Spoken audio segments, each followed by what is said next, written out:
आता पाहूया भुजबळांची नाराजी आणि त्यावर आलेल्या प्रतिक्रिया या संदर्भातल्या टॉप 9 बातम्या। अजित पवारांच्या अडचणी वाढल्या। शिखर बँक घोटाळा प्रकरणातील क्लीन चिटवर अण्णा हजारेंचा आक्षेप, क्लोजर रिपोर्टला आव्हान देणार।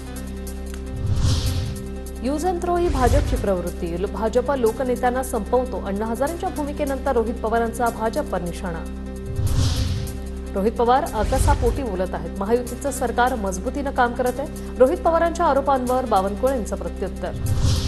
अण्णा हजारेंनी महाराष्ट्रातील आणखी घोटाळ्यांवरही आवाज उठवावा। आम्ही सगळे उपोषणाला बसायला तयार।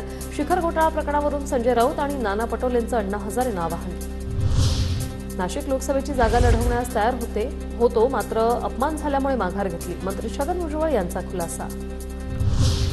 लोकसभेतील बदला विधानसभेत घेण्याची छगन भुजबळांना संधी। अपमानाविरोधात बंड करून भुजबळांनी बळ दाखवावं। भुजबळांच्या नाराजीवर विजय वडेट्टीवारांचा खोचक सल्ला। भुजबळ नाराज नसल्याचं त्यांनी स्वतः सांगितलंय। अजित पवारांची प्रतिक्रिया। तर आमचे विरोधक आणि फारच जवळच्या मित्रांनी बातम्या पेरल्याचाही टोला।